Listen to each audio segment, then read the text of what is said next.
Hello दोस्तों, आज मैं आप लोग के सामने एक बहुत अच्छा स्टोरी सुना रही हूँ। कहते हैं दोस्तों, एकता में बल होती है। सही दोस्तों, अगर आपस में हम एक बन के रहें तो हमें कोई तोड़ ही नहीं सकता।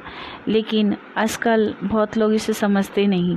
कहते हैं पहले जॉइंट फैमिली होता था, सभी काम सभी आसानी से कर लेते थे। कोई खाना बनाया, कोई बर्तन धोया, कोई बच्चे को केयर किया। लेकिन आजकल कोई जॉइंट है ही नहीं और नहीं रहना चाहता है, जिसकी वजह से आज सिंगल फैमिली में बहुत प्रॉब्लम क्रिएट हो जाता है दोस्तों। उसी तरह एक कहानी है। रामू नाम का एक गरीब किसान था।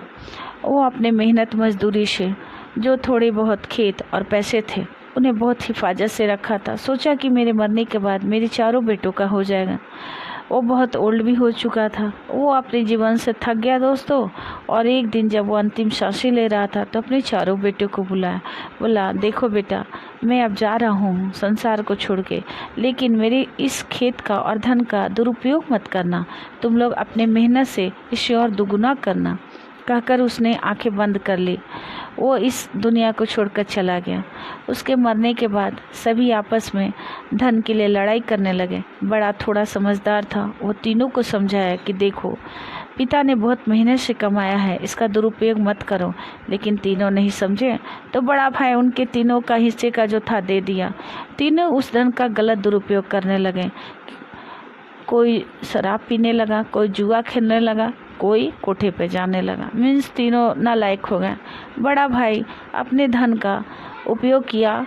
उसने खेत पर जो थोड़े बहुत उसे पैसे मिले थे उससे बीज लाकर अनाज उपजाना शुरू किया। उसकी मेहनत रंग लाई, फसल बहुत अच्छी हुई। उसे बेचकर वो फिर अपने अच्छे काम में लगाने लगा। वो अच्छे काम करने लगा।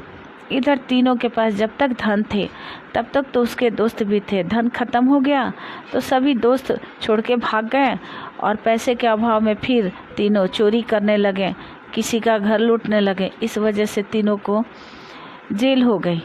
जब बड़े भाई ने ये सुना तो उसे बहुत दर्द हुआ। कहते हैं दोस्तों, पेड़ तो एक ही होता है, चाहे उसकी शाखाएं अलग अलग क्यों नहीं हो।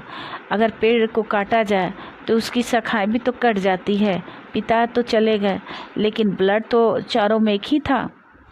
बड़े भाई को जब ये सूचना मिली कि उसके भाई लोग जेल में बंद हैं, वो दौड़कर गया और वहाँ के जो जेलर थे उनसे पूछा कि क्या बात है। तो उसने बताया कि तीनों चोरी के और गलत काम में पकड़ा है। तो बड़े भाई ने हाथ जोड़कर कहा कि सर, एक बार इन लोग को माफ़ कर दीजिए, मैं इनका बड़ा भाई हूँ और इनका जो भी होता है जमानत में देता हूँ, आइंदा से गलत नहीं करेंगे।